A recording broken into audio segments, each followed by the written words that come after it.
I'm really glad to give a short talk, about 20 minutes, to those who attend the 7th meeting on human rights in Fortaleza. I'm really honored to have been invited to participate to the meeting, and my subject today is the UNESCO action for the protection of cultural heritage. And as I am supposed to be an international lawyer, I will deal with the international law aspects. Of course, there are also many other important aspects relating to national legislation in every country, including my own country, Italy or Brazil. And there is also a general view on the importance of protecting cultural values, both in international and in national law. And I would suggest to you to read this wonderful book just published by my friend Umberto Cunha of the University of Fortaleza on the theory of cultural rights. It's in Portuguese, of course. So, it is important to protect culture in the UNESCO view, basically for two reasons. First, the protection of culture contributes to the maintenance of peace and international security. Second, the protection of culture is in the general interest of the international community as a whole, not only of the country in which cultural elements are located. And UNESCO, as you all know, is an international organization which is independent from the United Nations formally, but it is linked with the United Nations by an agreement. And it is devoted to the protection of education, science, and culture. So as regards the first aspect, the link between culture and international peace, it is very clearly expressed in the Constitution of UNESCO, which is a treaty concluded in 1945, just at the end of World War II. What does it say in the preamble? I quote, "Since wars begin in the minds of men, it is in the minds of men that the defenses of peace must be constructed. To establish peace, it is important to work in the mind of man. And ignorance, I quote again, of each other's way and lives has been a common cause throughout the history of mankind. That suspicion and mistrust between the people of the world, through which their difference have all too often broken into war." So ignorance of the culture of the others leads to suspicion, leads to mistrust, and this could be, in certain cases, a reason for war. And then it is also stated in the preamble of the UNESCO Constitution that a peace based exclusively upon political and economic arrangements would not be a peace which could secure the unanimous, lasting and sincere support of the people of the world. So peace must not only be based on political and economic reason, but it must also take into account the cultural aspects of mankind in order to build the intellectual and moral solidarity of mankind. So, in the UNESCO view, originally culture was understood as the protection of the world's inheritance of books, works of art, and monuments of history and sciences, but subsequently the concept was enlarged. And we have a declaration adopted by a conference convened by UNESCO and held in Mexico City in 1982, according to which the cultural heritage of a people includes the works of its artists, architects, musicians, writers, and scientists. It means the genius, the result of the genius of single individuals, but also the work of anonymous artists, expressions of the people's spirituality, and the body of values which give meaning to life. So we have a broad concept of culture, also the product of different peoples, and including also indigenous population. So it includes all aspects of human creativity, both individuals and peoples. So far, UNESCO has been quite successful in fulfilling its mandate of protecting cultures. The main result of UNESCO action is the conclusion of a number of cultural treaties, 6. We have so far 6 treaties on the protection of culture. And we have noticed from time to time some political problems in the activity of UNESCO. For example, recently the United States and Israel have declared their intention to withdraw from UNESCO as from 31 December of this year to 2018.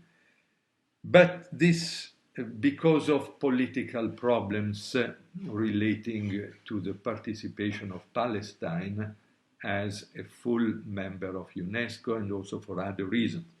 But this, which is a political question in my view, does not detract from the importance of the work that UNESCO has accomplished so far in the field of protection of culture. And protection of culture because this is a way also to ensure the maintenance of peace and security in the world. And the second main aspect of UNESCO action is that it is in the general interest of all peoples of mankind to protect the cultural heritage. And this aspect is underlined in all the 6 cultural conventions that have been concluded within the sponsorship of UNESCO. So what are the 6 cultural conventions? The first in a chronological sequence is the Convention for the Protection of Cultural Property in the event of armed conflict. The convention and its first protocol were adopted at The Hague in 1954, and then a second protocol has been adopted in 1999. It is a quite successful convention. So far, 129 states are party to the convention. And it is stated in the preamble that damage to cultural property belonging to any people means damage to the cultural heritage of all mankind, since each people makes its contribution to the culture of the world. And for its content, the Convention aims at protecting cultural properties from acts of hostility, both in international and in internal conflicts. So it is prohibited to direct an act of war against the cultural properties, but it is also prohibited to use a cultural properties for means of war.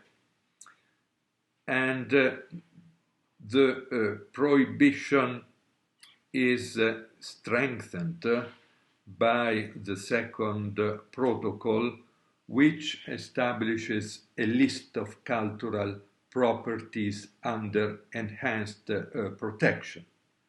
So there is a list which ensures a better protection in case of war for cultural properties which are designated by any state party to the convention.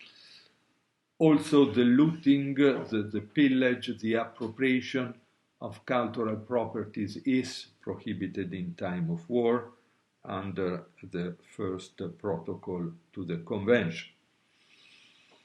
Recently, we had an important resolution by the United Nations Security Council, Resolution 2347 of 2017.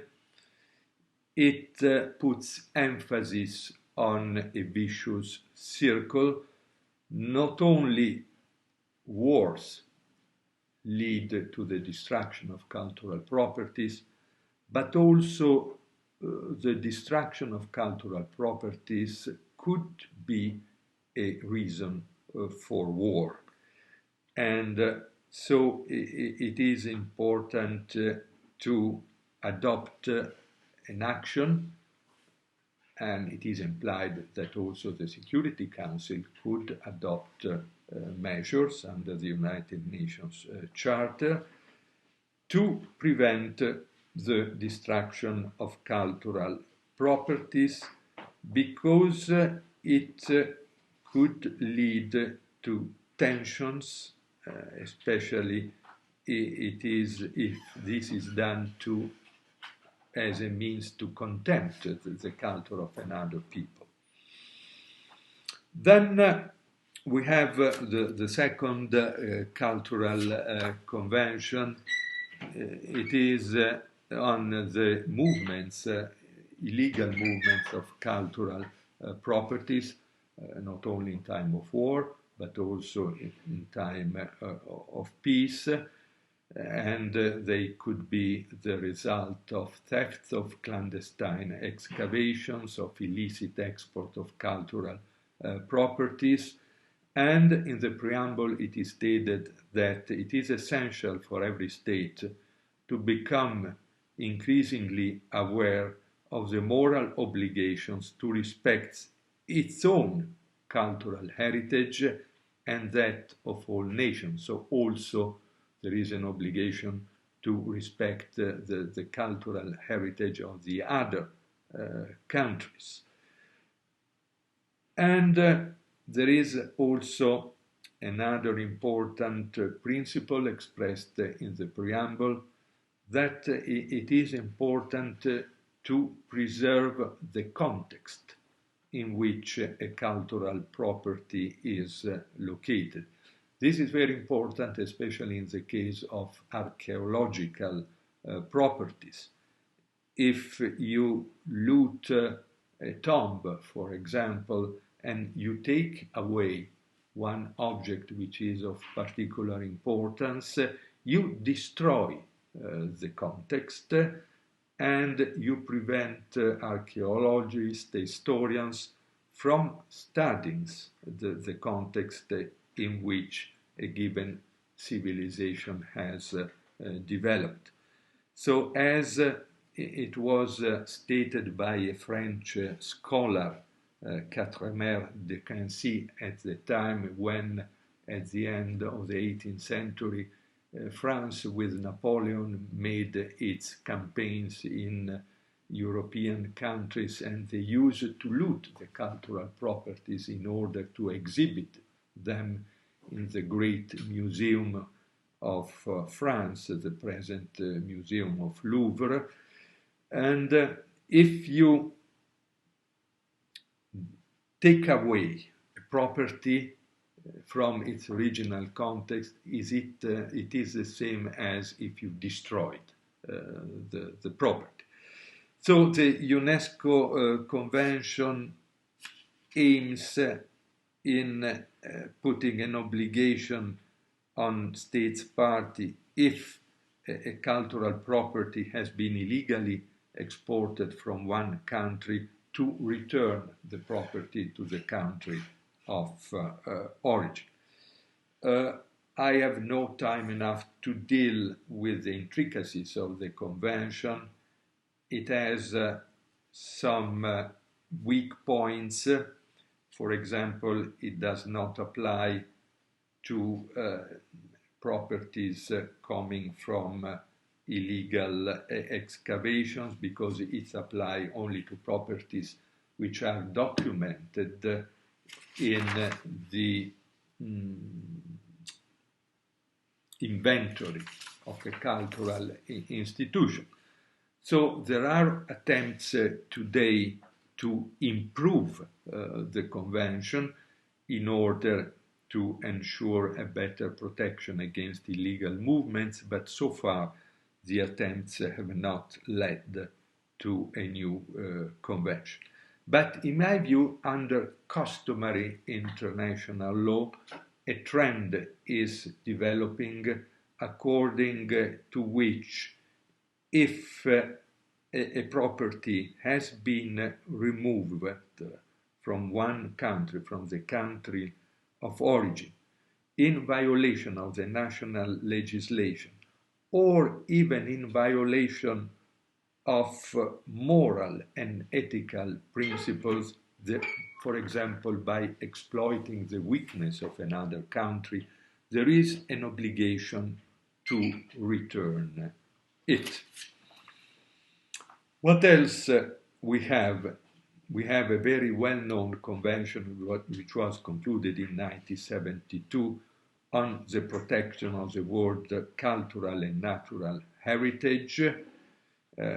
Today, 193 states are parties to the convention, so it is a very successful convention, and it provides for the establishment of a list of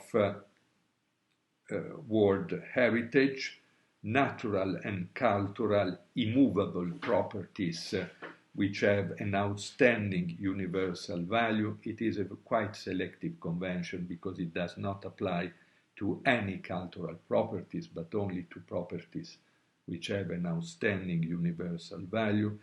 And it also has a list of the world heritage in danger, and the convention establishes an international fund which is used for the protection of the properties in danger, and with particular regard for developing states. And to be put on the list not only is a recognition of the value of a cultural and natural property, but it entails also responsibilities for the states in order to ensure the adequate protection of the heritage. And UNESCO, the World Heritage Committee, has the possibility to adopt some moral sanctions which are quite effective. For instance, the removal of a property from the list because the state where the property is located does not ensure an adequate protection to it. And so far, two properties have been removed from the list. One was a natural property in the state of Oman, and the second was the city of Dresden in Germany, which was removed. It is a cultural property because the local authorities decided for the construction of a bridge in the property which did not conform to the style of the city. The other conventions are related to the underwater cultural heritage, which ensures a better protection to the underwater cultural heritage than the protection according to the Convention of Codification of International Law of the Sea, and which was adopted in 1982.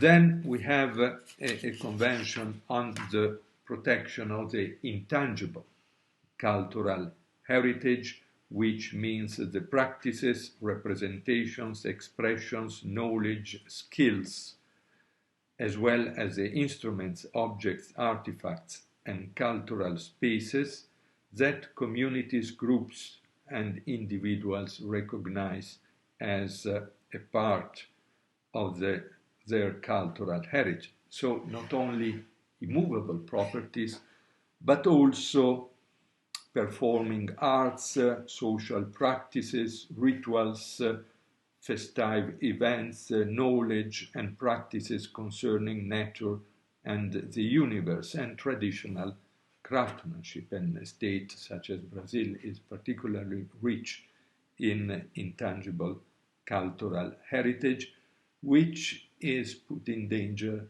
by globalization, which could lead to marginalization of certain aspects of cultural elements and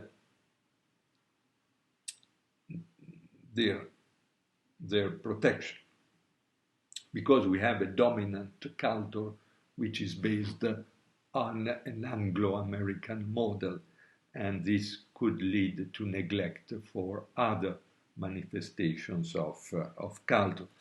And the same purpose is that of the last UNESCO Cultural Treaty, that the Convention on the Protection and Promotion of Diversity of Cultural Expressions, which was adopted in Paris in 2005.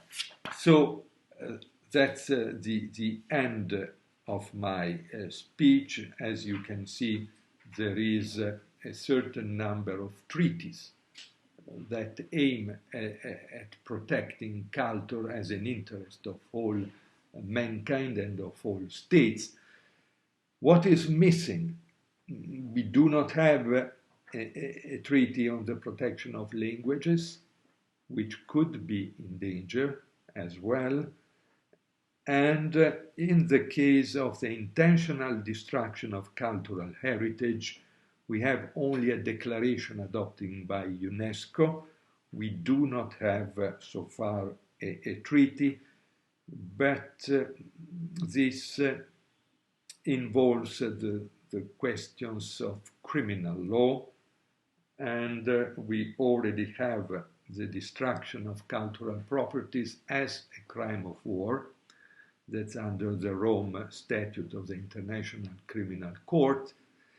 But if culture is destroyed not in time of war, but in time of peace for any purpose, for example, reconstruction and the building of motorways and so on, it is not considered as a crime against humanity in international law. So this could be also another important gap. So in conclusion, much has already been done for the protection of culture in international law, but something more should also be done in the near future. and I thank you very much for your attention. I apologize if I have spoken for 25 minutes instead of 20. Thank you very much.